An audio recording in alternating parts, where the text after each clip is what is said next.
Hey everyone, just driving home from my shift at the local urgent care, and we have a pretty good setup there as far as triaging for possible coronavirus patients.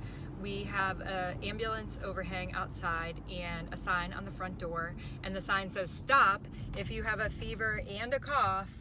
Please go around to the side triage center." In that side triage center, we do a questionnaire with the patient using personal protective equipment.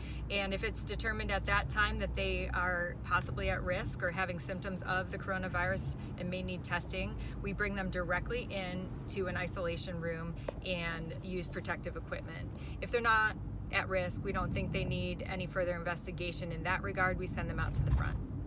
So today we did not have any people that ended up needing to go back to isolation. We still in our clinic have not had anyone that we've had to put in isolation or test for the coronavirus. We've had many phone calls. People want to know, can you test? Employers are calling. They want to test everyone that has a fever, everyone that has a runny nose, and that is just not possible.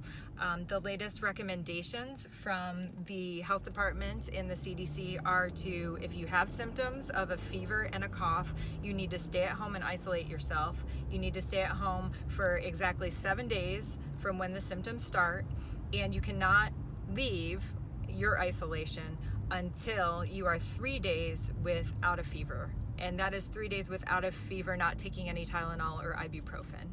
And as far as suspected contacts, like if anyone has come into contact with you and you have fever and respiratory symptoms, then they are just to, stay home. They don't need to isolate themselves if they're symptom free, but they need to go out as little as possible. If at any point in time somebody were to be in respiratory distress, if they were to be short of breath, if they were to have a difficult time breathing, they should definitely be further evaluated. The best thing to do would be to call ahead to your urgent care.